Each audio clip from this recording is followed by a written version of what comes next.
Hello, hello, welcome. Thank you for your patience. We had a little bit of technical issues. It's Vanessa Petronelli here, Elite Women Live series coming at you with conversation number 5, Cinco, Cinq, yes.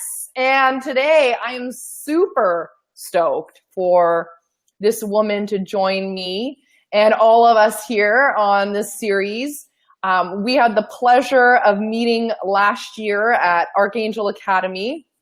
Shout out to Giovanni Marsico and Alexander D'Souza in Toronto. And when Gillian Mandich and I, who is my guest, as you could have guessed, we met, it was an instant connection. I knew that this is going to be one of my sisters in my life. And even though we're at a distance in terms of our connection, I just adore and appreciate her and all of the amazing stuff she's up to in the world. She's truly a world-class leader, a world-class woman doing exceptional work in the world. She's on tons of media. She's become, a familiar face for a lot of Canadians nationally, and I'm imagining even Americans, and she can attest to that.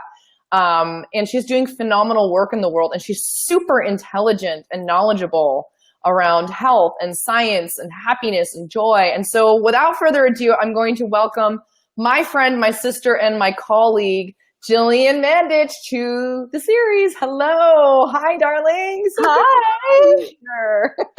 I'm so happy to be here. I'm happy the technology gods finally shine down upon us. I know. It's happened a couple other times, and I just roll with it, and I just trust that, it will unfold as it needs to, and things will work themselves out. So do you know what? I just pulled up on my phone to make sure it was working, and we started at 4:44 my time. So that's a good time to start. Yeah. Are you the one person watching? Are you the person watching right now? Yeah. Amazing. So for those of you who are going to be catching this replay, which a lot of people do, I'm going to invite you to come with questions. Myself and Gillian will be tracking this replay afterwards. So if you have any comments or any questions that you might have, please feel free to post it on the page and say hello. So when you join us, tell us where you're from.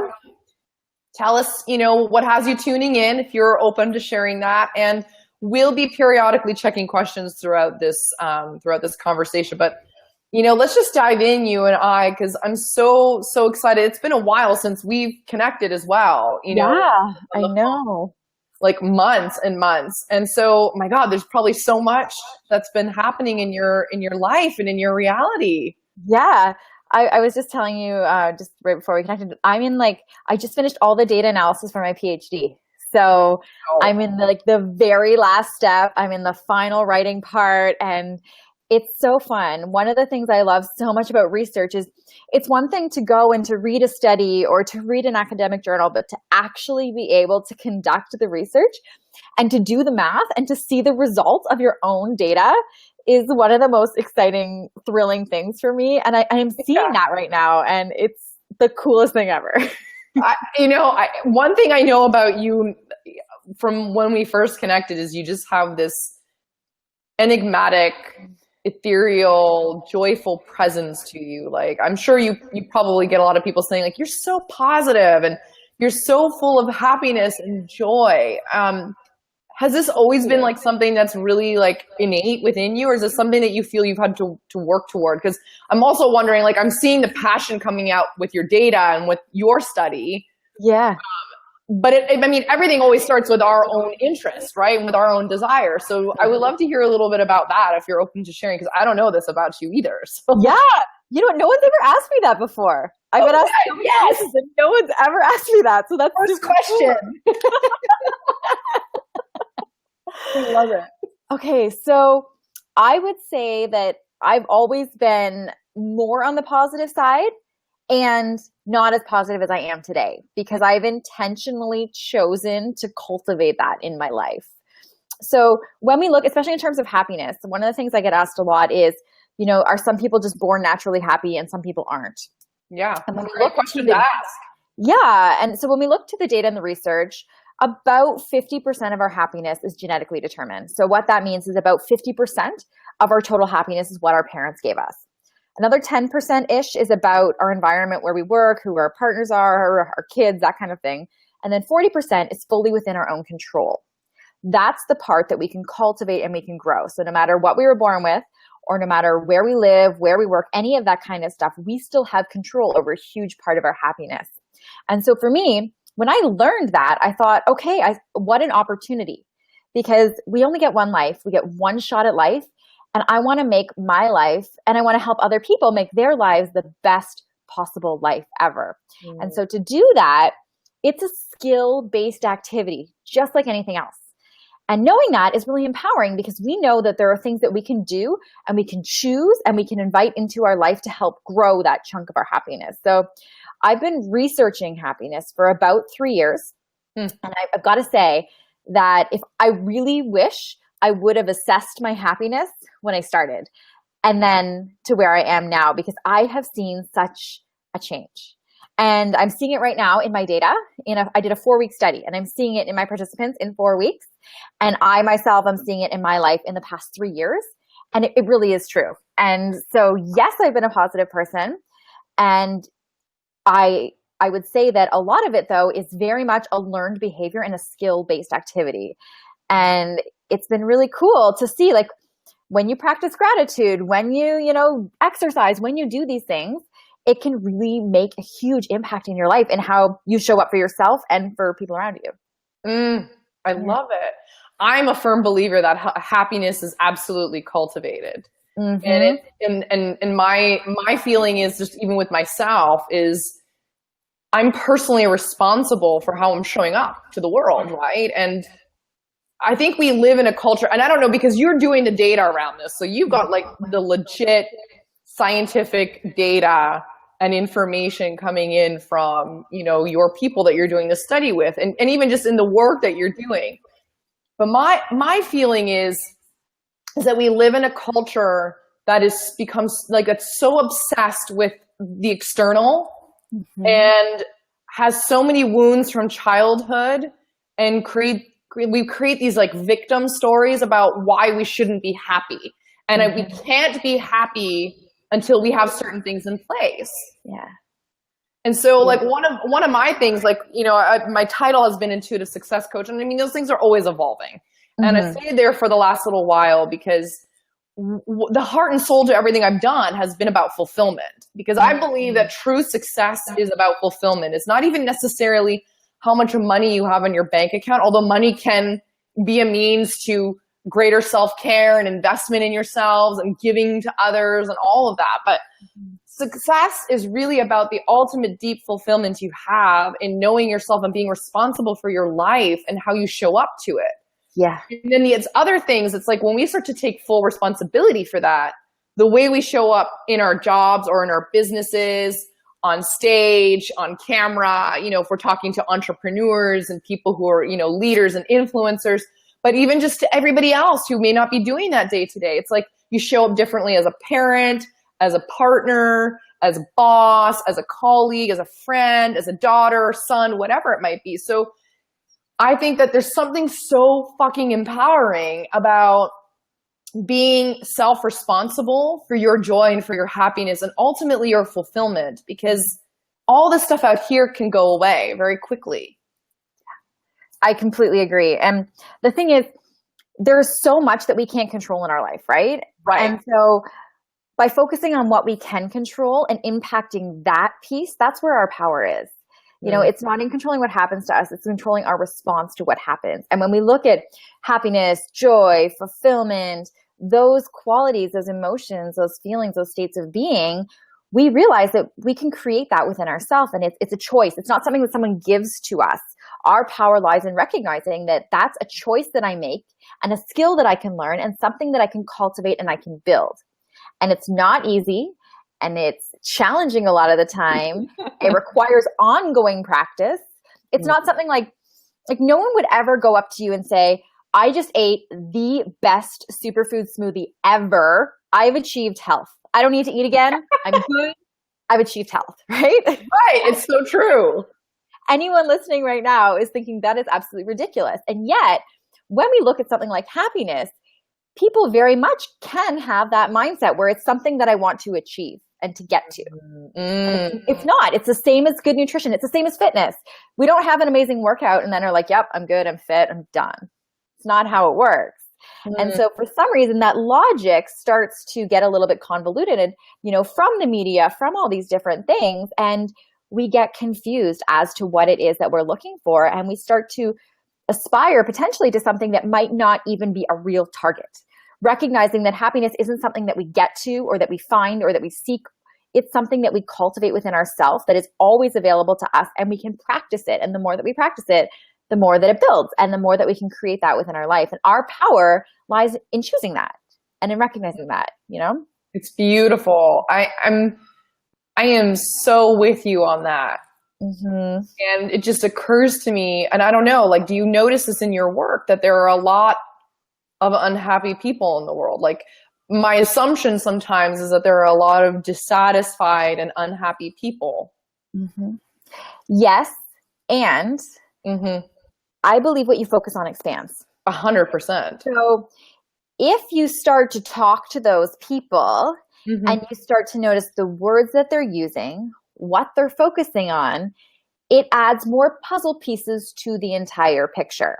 Right. So yes, they may feel unhappy, and that could potentially be because that's what they're focusing on. They're focusing on what they don't have. They're focusing on what they, can't buy, how much money they need to have, these sort of things, as opposed to focusing on the wonderful partner that they have or the great thing that just happened to them. And so sometimes it's not even a matter of, not being happy. It's about not noticing the things around you that you could choose and that could create a different picture. It's a very much the same experience can be seen through so many different lenses. And oftentimes it's not even so much about changing the whole environment, changing everything. It's about choosing a new lens and practicing that and starting to notice. And that's why something like gratitude is so highly correlated with happiness. And when people start to practice gratitude, they see huge changes in their happiness because they're starting to notice things that they're grateful for. And when you start to notice things that you're grateful for, then you start to feel better. And then the more that you do that, the more that you're changing the way and what you focus on. And inherently that changes the way that you look at your life and how you feel. Right? Oh, yes, totally. I mean, I did a Facebook Live last week about wealth, and why wealth has nothing to do with the numbers in your bank account. And, truly wealth is something that's like, just like you're saying, happiness is something that's self-cultivated, right? And we have to build new neural pathways, to help formulate that self-cultivation of joy, of wealth, of happiness, of, love, and there are tools that are so widely available now, like gratitude, because I believe you in that. I've been practicing gratitude for years and years. And it's very cliche because people think, I'm going to practice gratitude and then everything's going to be okay after that. And it's not necessarily the truth, because you can say, I'm thankful for something and not feel it at all in your body. So, I want to ask you after what your gratitude practice looks like. First, on the topic of wealth and gratitude, I want to share a fun research study with you, because for me, I'm such an evidence-based person. And although I believe that there are some things we can't measure, sometimes science can come to our aid and create a bit of a picture around things. So in terms of gratitude, there was a study that was done with lottery winners. So people that just won the lottery, and not surprisingly, as soon as they won the lottery, you see a massive increase in their happiness. However, over the 6 months of the study, as the study went on, you see a slow decline in their happiness. And that's because of a psychological concept called hedonic adaptation. And what happens is, over time, we tend to get used to things around us in our environment. It's like someone that lives next to a train track and doesn't hear the train anymore because you get used to it. So lottery winners happy goes down over the 6 months. A second group of people were in the study, and they were asked to start a gratitude practice. So to take 2 or 3 minutes every single day and write down things that they were grateful for. At the beginning of the study, they weren't so happy. At the end of the study, the people that practiced gratitude were happier than the lottery winners. And so what that tells us is that no matter where we, like any of that kind of stuff, it's within our control. We can practice gratitude. Only 2 or 3 minutes a day can make us happier than winning the lottery. It's so true. And before we actually even go on, because I have a really important point around it, I just want to welcome those of you who are tuning in. Say hello, introduce yourselves. If you have any questions, you can start to type them out in the comments. We're going to get to them throughout this broadcast. But, it's so true, because what we appreciate appreciates. Yes. And I love that. It's so easy, because I think the default human condition is focusing on the things that aren't working. Mm-hmm. And I think that this is something that's very familiar for a lot of us, myself included. It's very easy to slip into the default of, this isn't working, and that's not happening, and why isn't it going fast enough? In being fully transparent with everybody, it's like these things come up, when we're in, let's say, a weakened state, or we're tired, or we haven't self-cared, or whatever it might be. And I learned from my coach about, in positive psychology, about the red cape and the green cape theories. The red cape is constantly focusing on what isn't working. Mm-hmm. And then when we see what's not working, again, like what you said, like what we focus on expands. So we start to see more and more of what's not working, which also literally obliterates all the things that are working in our life, versus green cape is saying, okay, what is working in my life? What can I focus on that is happening? How can I focus on the abundance that I do have, on the love that is in my life? I may not have the ultimate desires that I'm working towards, or I haven't met all those goals yet, but I certainly do have things in my life that I can appreciate, that I can see that it's working. And when I started to do more of that practice regularly and consciously, so it had to become part of my lifestyle, it's amazing the shifts that happen quite quickly.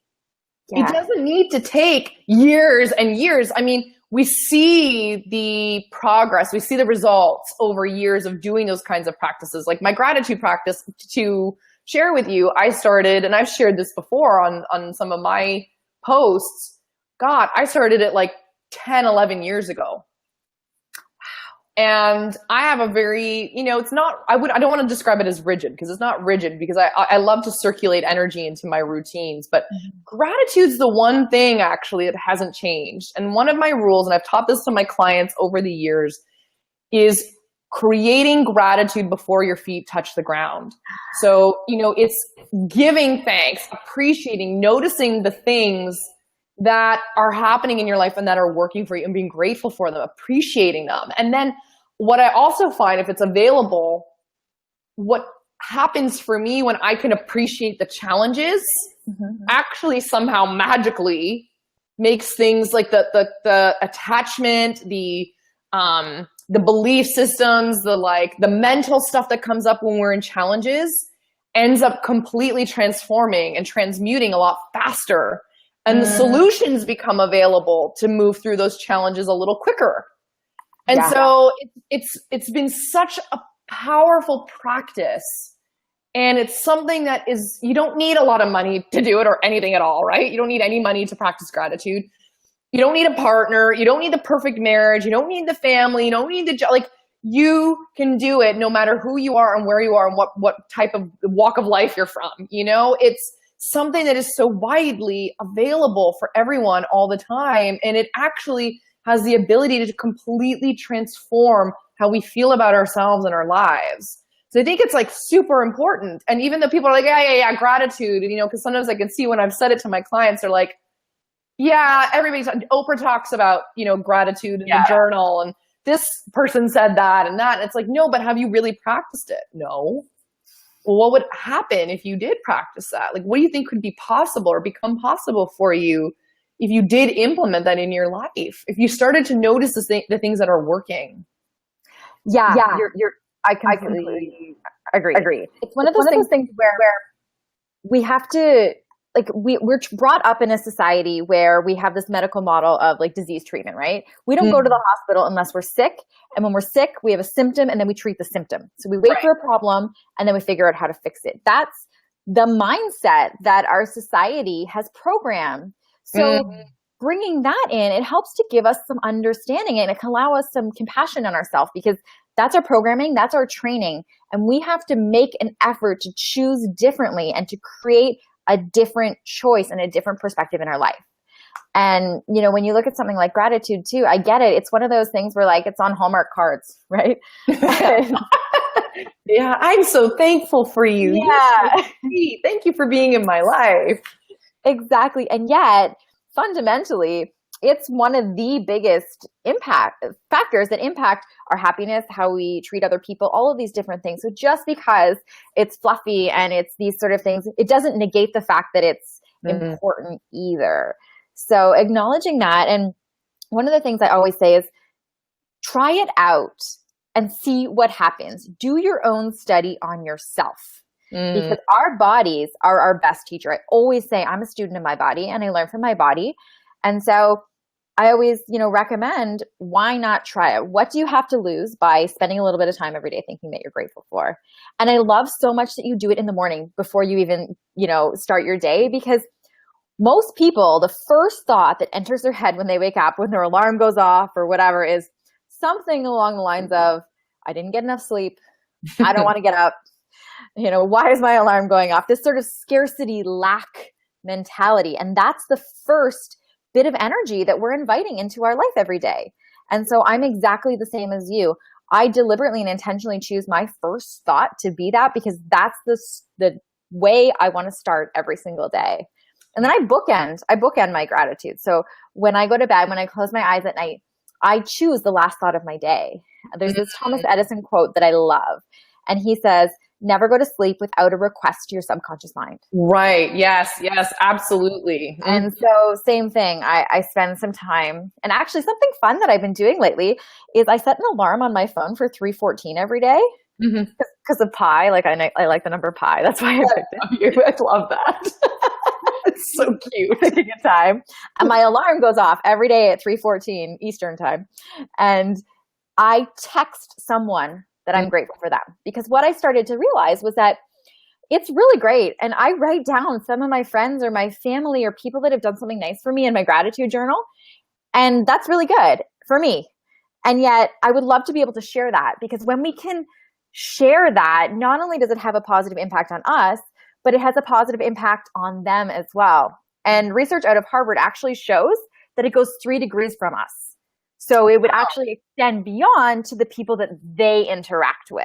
So in terms of kind of creating this halo or this ripple effect and really starting to spread that, that's a practice that I've been doing lately, and it's pretty fun. Well, it's like that whole thing. It's like people don't remember what you said. They remember how you made them feel. Yes. Yep. And I mean, in all of the spiritual and the energetic work that I teach, it's like, you know, everything has a lot, there's a law of cause and effect, you know? So when you're self-responsible and cultivating your happiness and your joy and gratitude, like the feel-good vibration in your body and your emotions and your mind and your energy, it has ability to ripple out, you know? So working with so many entrepreneurs, and you know, a lot of them too, you know, especially in the conscious and spiritual communities, there's so many of us that want to have this big impact, you know, and there's so many people that come into coaching and healing and transformational personal development work where they're like, I want to know what my purpose is. And like, I've started to say to people, because the belief is that when I have my purpose, I'm going to feel fulfilled.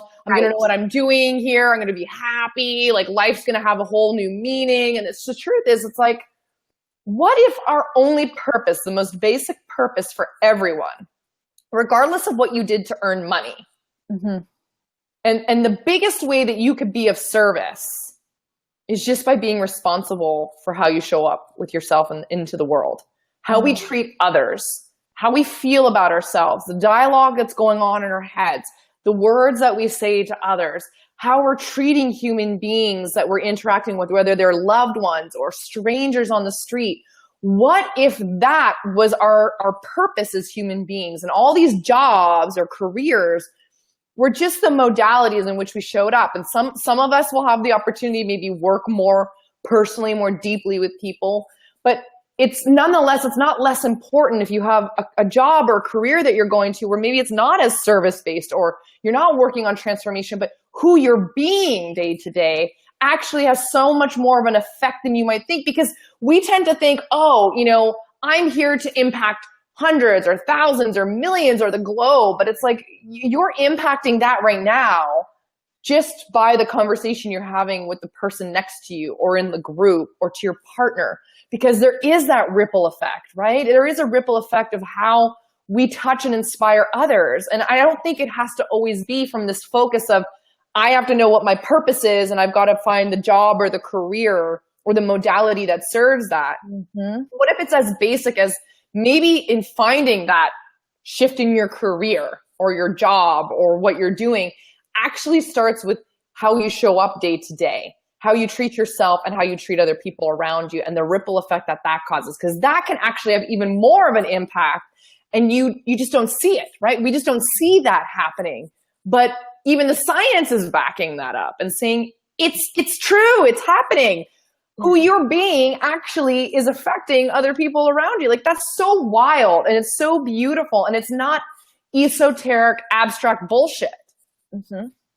It's so true. We can not even verbally communicate with someone and stand next to someone and feel what they're feeling. Yeah. Right? Like, yes. We all know what it's like to get in line behind someone who's like not having the best day ever. And it kind of like shakes you and you're kind of like, oh, and they didn't even talk to us.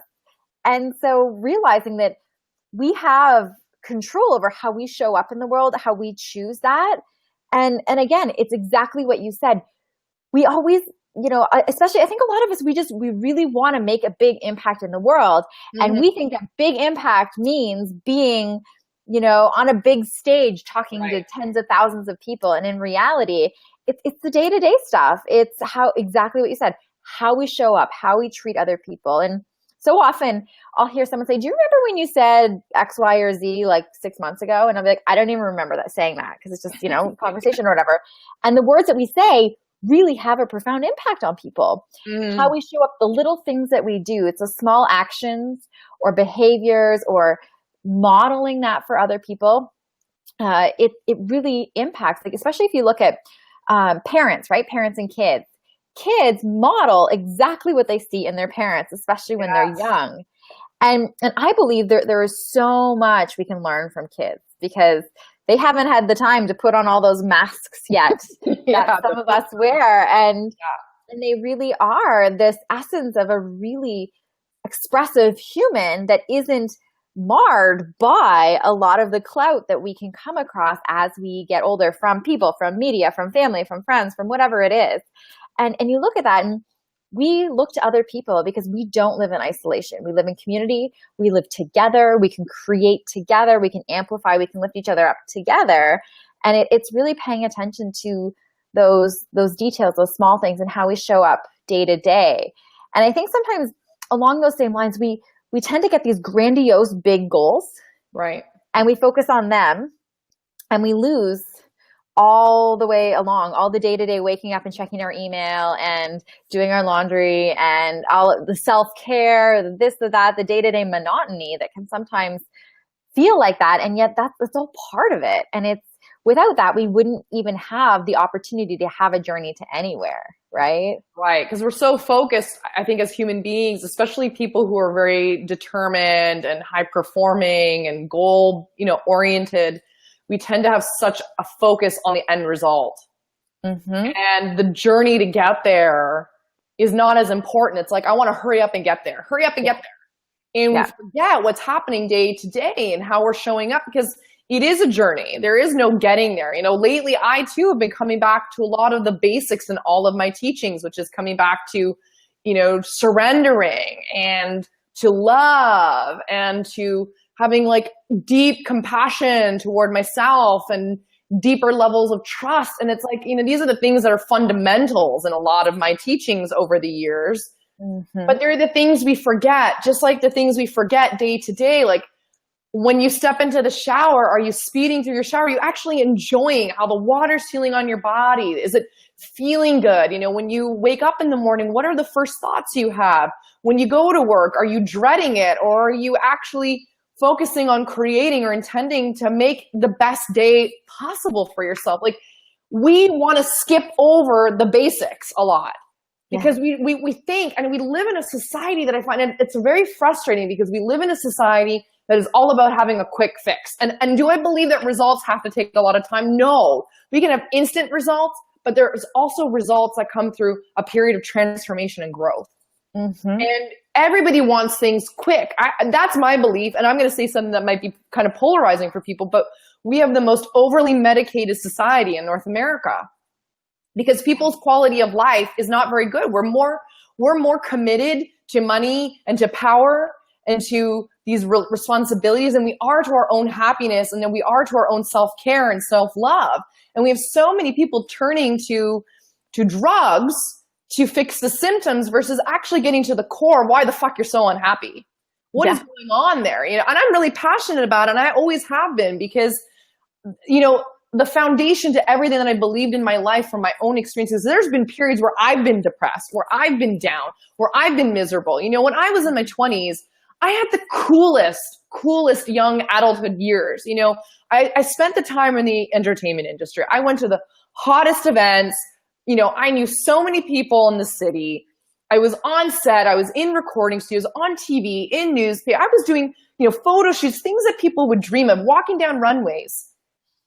And yet I was still fucking unhappy. Mm-hmm. And I began to ask myself this. I'm like, my God, I'd have that brief moment where I'd be like, wow, look at what I just did. Look at how incredible this moment is. And then it would be fleeting, because the next moment I'd already be projecting into a worry or a future thought, or something's not right, or feeling insecure about something. And I started to see this pattern happening a lot. And I was like, it doesn't matter how amazing the gig is that I book, or who I know, or the parties I go to, or the shoots that I'm showing up at. I'm still unhappy. Like, no matter how great my hair or my skin or my body looks, I'm still unhappy. Mm-hmm. What is this? And I went into this curiosity around this. I started to get curious and inquisitive, and I started to explore, and I knew, I just kept hearing the divine moving through me, because I have such a strong connection to spirit and to the divine. I'm an intuitive. I can feel and hear and sense and know those things. And all I kept hearing was, it has nothing to do with outside of you. It has to do with your relationship to yourself. And it took me down that path of learning who I am, exposing the parts of myself there was shame and guilt, and there's those darker elements of myself that I didn't want to face, the stuff from my past that may have been painful, the insecurities, the things that we don't want to face, because we do a really good job at bypassing it and pushing it back into our minds and into our bodies. And then we think, oh, it's out of sight, out of mind, it doesn't exist, but it actually festers.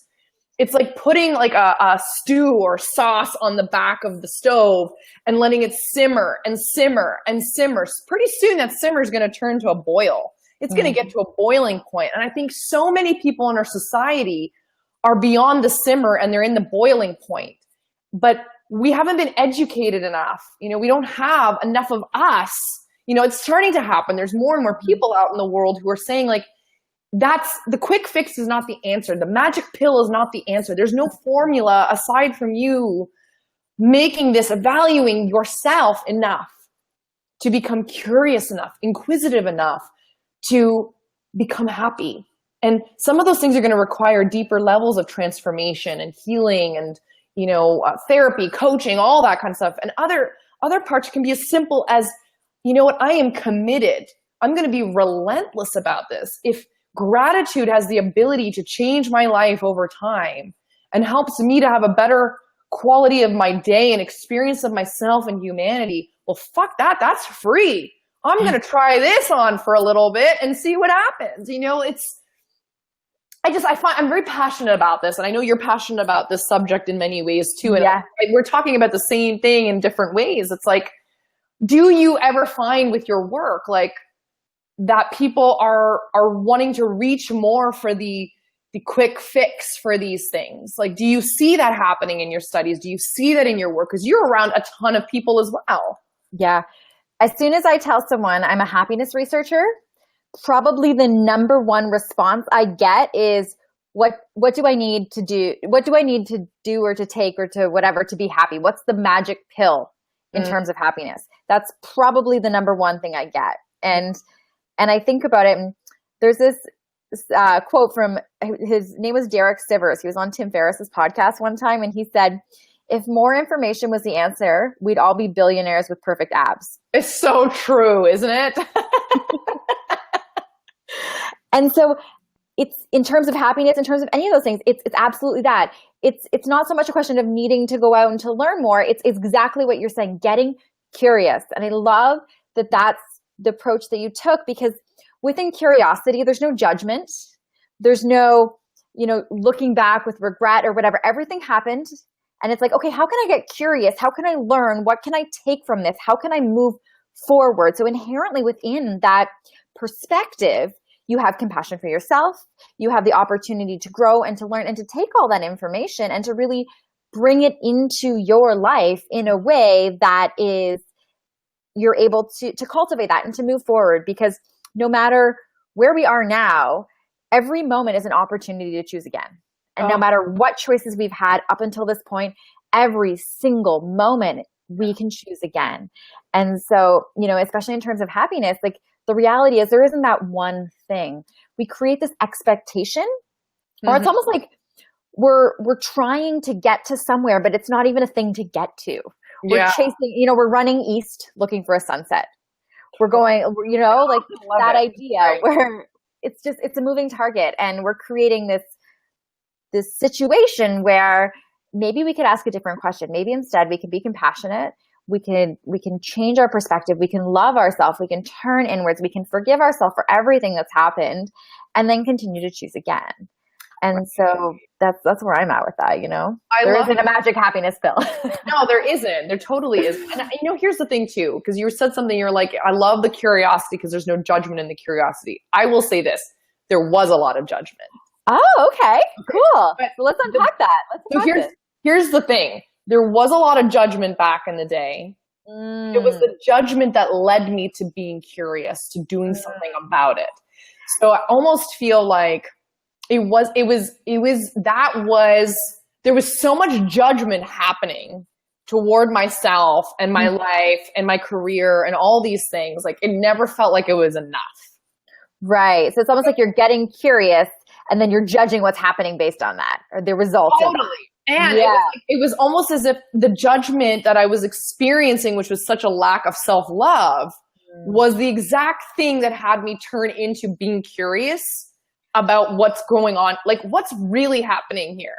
Like, I've been trying this thing for years to find that fulfillment and that joy and that happiness and that acceptance and, all that happiness, like in the things I'm doing outside of me, which if somebody was on the outside looking in, they'd be like, your life is amazing. Like, what are you upset about? Look at you. Look at your life. Look at the things you get to experience. And yet I was my own case study before I got into this work, because I got to see, like, you can have fame, you can have fortune, you can have, get on the stage and reach that goal. And if you have these programs operating within you that are not ones that are really loving and accepting who you are, or you're not really cultivating that fulfillment within yourself, none of this stuff's going to matter. You're going to still come back to judgment. You're going to still come back to the self-dialogue that's negative. So I had to get to the root, and that's always been my number one quest with myself and even the people I work with. It's like, I want to get to the root. I don't want to get to what's happening on the surface, because what's on the surface is just years or months or weeks worth of accumulation that's created a symptom, or it created this experience you're having. Below the surface, let's get to the root of where this is actually coming from, because that is what's causing this to happen today. For sure. And go on. Getting to the root is like messy and icky, and it hurts sometimes. And there's pain and fear. Yes, I like that's a new word. There's all that stuff. So we get why we don't want to go there. And yet, I mean, as you know, I'm sure, like, when we get there at the end, we never regret doing the work and showing up because of who we become in the process. Yeah. You got it. So I'm kind of curious to hear, did you ever have an experience when you were younger where it caused you, like, was there a catalyst for you where you weren't feeling as positive, or, that caused you to get into being so passionate and being such an ambassador for this type of work? Like, was there something that occurred? I mean, there may or may not. I'm just actually curious to know you as, like, my friend. So I want to live the best life ever. I want to feel as healthy and as vibrant in my body every single day. That's what drives me, really, at the end of the day, my deep, deep, deep why. I want that for myself. And I love to teach and I love to share. And so if I can figure that out for me and I can share that, then we can all benefit. And I never teach things that I don't practice in my own life first. So when I was doing research and I was studying, that's what I wanted to figure out. My area of research is health promotion, because I want to figure out, how do I, instead of that disease treatment, like when I'm sick, how can I figure out how to get better? How do I create the best health in my life? And when you look to the literature in terms of health, happiness is probably the best avenue that has the biggest far-reaching impact on our life in terms of overall health. But not only health, like our physical health, yes, our mental health, and also how we show up for people around us. Happy people are more collaborative, they're better problem solvers, they're more creative, they're more altruistic, they're more likely to volunteer both their time and their money. So if I look at something that I can focus on, that I can study, that I can learn, that's going to have the biggest reach in terms of having an impact on my health and my happiness on my health, it's happiness. So it really came out of this innate desire to figure out, what can I do and what can I control in my life to live the best life possible. So that's where it came from, really, is that, and this quest to figure out, how do we show up every day in the best way possible? What can I do? There are so many things I can't control, just like we talked about earlier, and there are things that I can, and I want to learn those things and figure it out in this moment. And I recognize that it's an evolving and an ongoing process, just like we talked about in terms of your gratitude practice, right? It's not something where we figure it out, we have this perfect formula, and then we're done. Same as eating. Like, I eat more salads in the winter, more soups in the fall or the winter. I live in Canada. It's cold up here, as you know.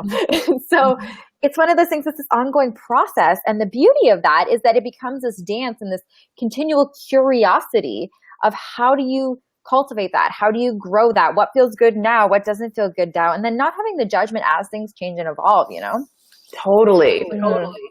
Do you, because I mean, in the entrepreneurial realm and in the leadership realm and, like, you know, startups and coaching and all of that, I mean, do you think that too many of our peers and what you're seeing going on out there is that people are focusing on the wrong thing to get to that place that they're really desiring to get to, which is, you know, more clients, more money, more impact, visibility? Like, do you think that this could potentially be the area that people need to spend more time focusing on versus all the other hoopla that's, you know, bullshit that's going on in the entrepreneurial and coaching industries? And there's a lot of great stuff too. Don't get me wrong. I'm not trying to judge it. I'm a part of the community. Yeah. I mean, there's a lot of noise, right? That's just kind of the reality of the space that we choose to play in right now. There's a lot of noise. And when things get noisy, it can be hard to hear your own inner thoughts and inner voice. That's why taking the time to get quiet and to go in is absolutely essential. It's critical. It's mandatory, because I think a lot of the stuff that we're seeing, when it's coming from that space that you're talking about, I don't think a lot of it's intentional. I think it's because, like, if 10 people are screaming at you, you can't think.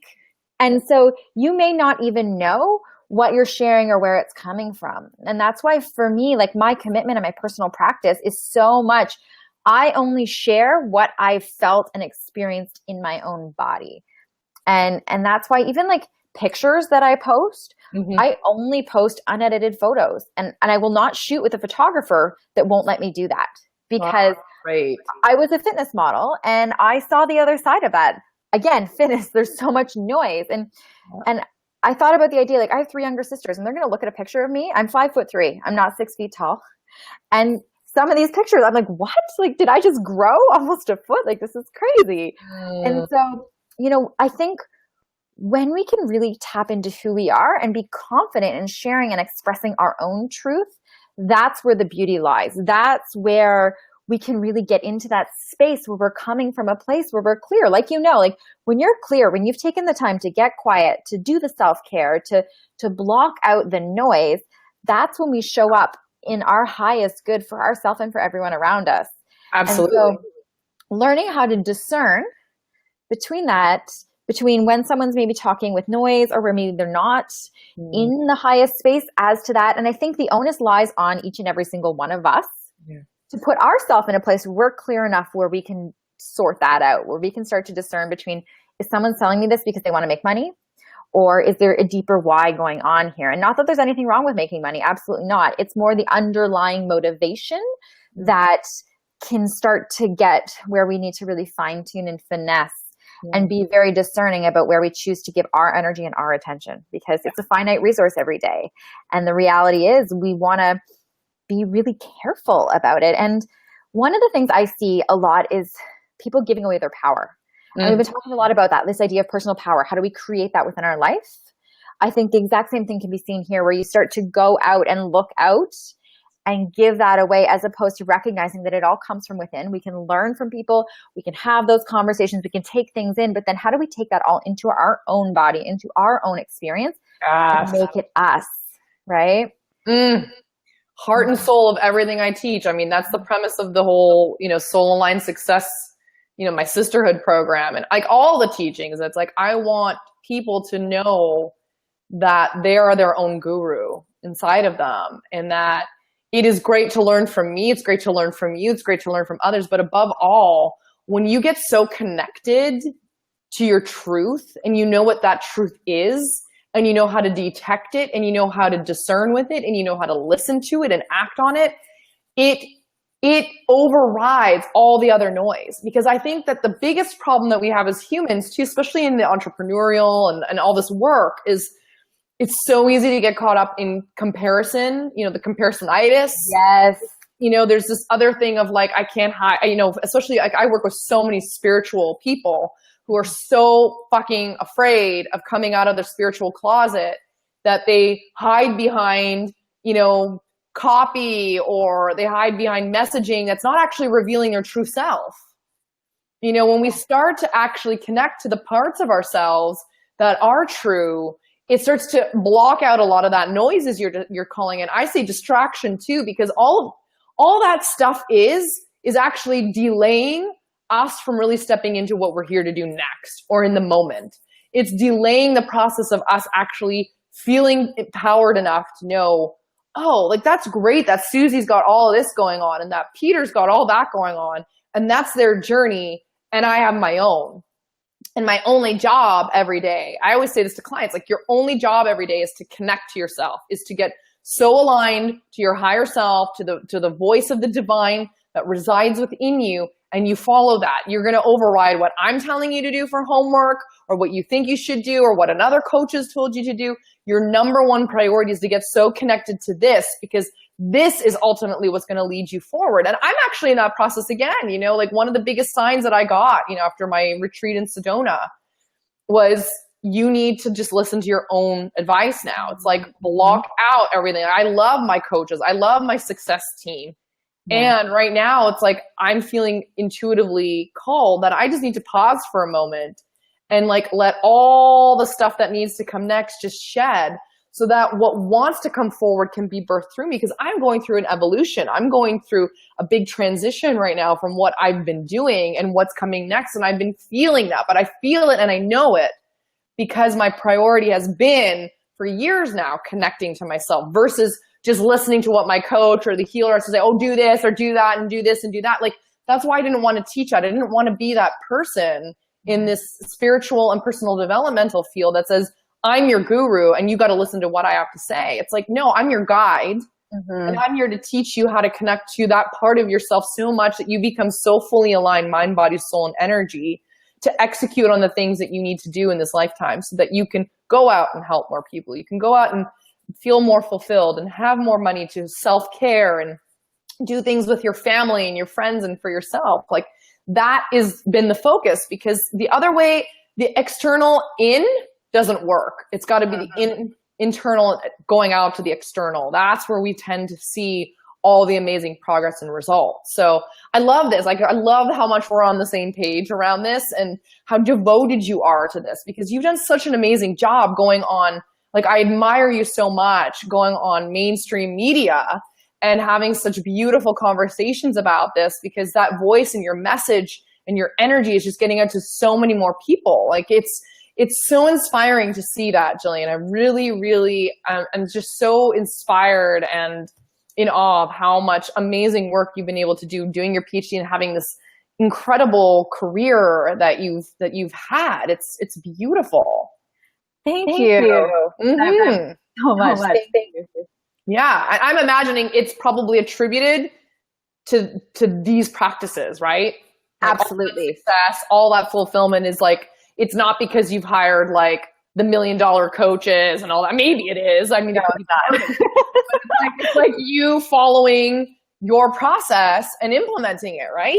Yeah, absolutely. And I think it's an ongoing process. And like, we don't know what we don't know. Like when you were talking earlier about, paying attention to our inner guide, I got downloaded Snapchat for like a brief period of time. And you know how they have the face filters? They have the face filters on Snapchat? Yeah. It was this really cute one, and it was a panda. And it had like little panda ears and a panda nose. And so for like a whole day, I was like obsessed with this filter, and I kept like taking selfies everywhere I go. And I'm like, I'm a panda at the airport. I'm a panda at the grocery store. And then like life went on, and they rotate the filters. And the next day the panda was gone. And then the next week the panda came back. I was so excited. I was with my friend, and I'm like, look, I'm a panda. And she's like, Jill, that's a koala. Oh. I was just, oh my gosh.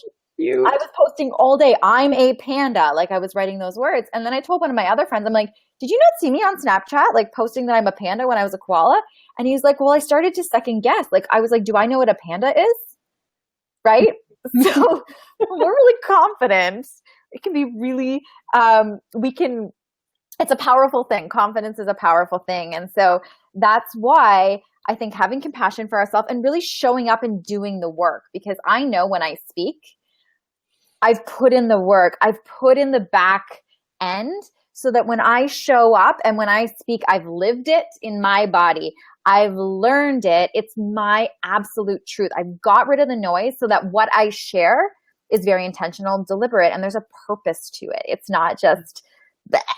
And it's not just more information because you've read something, like you've exactly it and embodied it, and therefore yes. When you share it, it comes from such a place of authenticity that it's not just, oh, this chick's just book smart. Like, no, you are book smart, you are knowledgeable, you are super intelligent, but you've got the wisdom. I think wisdom is something that's integrated and embodied, and then we can share it, and it's so much more believable and palpable for people when they experience that in themselves and in other people.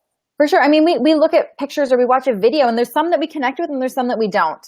And why is that? It's because of the energy behind it. It's because of what that person has brought in or how they've showed up for that experience. And so as people, we can control that kind of stuff. I can control, for me, like I meditated before I talked to you today because I wanted to be in my body so that I could show up to have this conversation in the best way possible. And I knew for me that meant getting really quiet. Yeah. And so we all have these different things and these different triggers. It's our responsibility to choose those things and to show up that way, because if we don't, we're not only doing ourselves a disservice, we're doing everybody else a disservice, because we all have unique gifts, unique talents, different things to share. And when we can A, stop comparing ourselves to other people, and B, work at and practice that, it really creates a space where we can be at our highest good for everyone around us and able to do that fully and to express ourselves fully, whatever that looks like that day or that week or whatever that is, for me or for you or for anybody watching this. Yeah, I love it. Such amazing words, Gillian. This is so value rich, this conversation. I love it. There's so many beautiful nuggets. So I just want to pause this. We'll start to wrap up. I know we could keep going and going. I thought we were on for like 5 minutes. I know, right? This is the thing. And it happens every time. Once you start getting into it, there's just so much that wants to pour out, because these are powerful conversations. And, the whole premise behind doing this series was I wanted to bring these connection calls that I would typically have, like you and I jamming on Wednesday afternoon, on a connection call. Like I wanted to bring these publicly and allow other people to hear these conversations and participate in them, because I don't think that these conversations are happening enough. And I think that they're so important. I didn't want to do the interview style. I wanted it to be like, listen, what's alive right now? Let's talk about that and just jam on it, because there's so much value that comes when we're just in our hearts and when we're connecting with one another. So I just want to shout out to Georgette. Hey, it's so good to have you here, Georgette. And I'm glad that you're listening to us while you're working. What a great way to like plug in some, amazing stuff, energy, words into your mind while you're working. And she says, I'm grateful for the blessings and the challenges that life is throwing at me. It's amazing. I'm really, really acknowledge that you can see that and feel the gratitude. And Hassan says, hey girls, both of you have lovely accents. Yes. We have a Canadian accent. Mine apparently is still there too. So it is It is Amazing. So if you're watching right now, if you have any questions for Gillian or myself or both of us, feel free to post them. If you're catching the replay, same thing. We are here. We're, here to be of service and here to answer any of your questions. And before, as people maybe think about if they have any questions to ask, do you have anything that you want, those listening or watching to know? Like, do you have anything going on that people can join, any events, any workshops, any programs, anything that you want to share with our communities? Okay. So I'm in like massive writing mode right now. So, to everything there is a season. I'm in the creation part of that. So I'm writing a book. I'm actually writing 2 books and a PhD right now. So I'm in the more creative space. So stay tuned, look for that. I have a free ebook on my website. So if people want to look at some of earlier when I touched on some of the evidence-based skills that we can use to cultivate our happiness, I put together a short little ebook with links to the actual studies for those of you that like to geek out and actually read the research like I do. It's all broken down with links to the research papers. So if any of you are interested in any of that, it's on my website, which is just my name, gillianmandich.com. It's right on the main page. You can see it. And so you can check that out. And any questions, again, post them below. I love questions. I love social media because it creates this opportunity for all of us to connect. And the number one predictor of happiness is social connection. So having social support, having people that we can go to, that we can count on. And social media creates this amazing opportunity to remove geography from the equation. Oh, to absolutely. Connect with like-minded people anywhere in the world. So I invite you, if you're watching this, to connect, whether that be with a friend, to share this video with a friend that it might have value, to connect with you, with me, with people in the comments section, because together, collectively, this is how we're going to move and to change things. Yes. You just did my job for me. I mean, that's always my call to action. I love, one of my greatest things about social media is, it's free content that we're providing that's value rich. And, we have the ability to share these messages with people all over the world. So, the one thing that I want to just encourage you, hey, Sharon, it's great to have you here. Is share this with your tribe. This whole point is like cross-pollinating our tribe so that more and more people can hear what we have to say, because we're here to be of service. We're here to provide something valuable in your day. With a world that is so full of information that is not valuable, let these messages, be able to impact you in a positive way. And that's always been the intention with all of the social media that I've done. It's such a gift, it really, truly is. So please, share this episode with your friends, with your family, with your tribe. And, visit my page, visit Gillian's page. We're here for you guys. Like that's why we're doing what we're doing, and we're creating the time in our busy schedules to be able to do this and hang out with all of you, because we love all of you. We care about the state of humanity's future and the consciousness that's, the shifting consciousness that's happening. So Gillian, you're amazing. Thank you, Sharon. Thank you, Georgette, for your support. We'd love to hear from you guys. Can't wait to see you and talk to you. I'll be in Toronto in August. So definitely hope that I can see you in person. And you got a beautiful compliment from Sharon. She does have amazing energy. And and it's authentic. That's the thing that I want to say. Gillian's energy is authentic, because I've met her and talked to her on several occasions.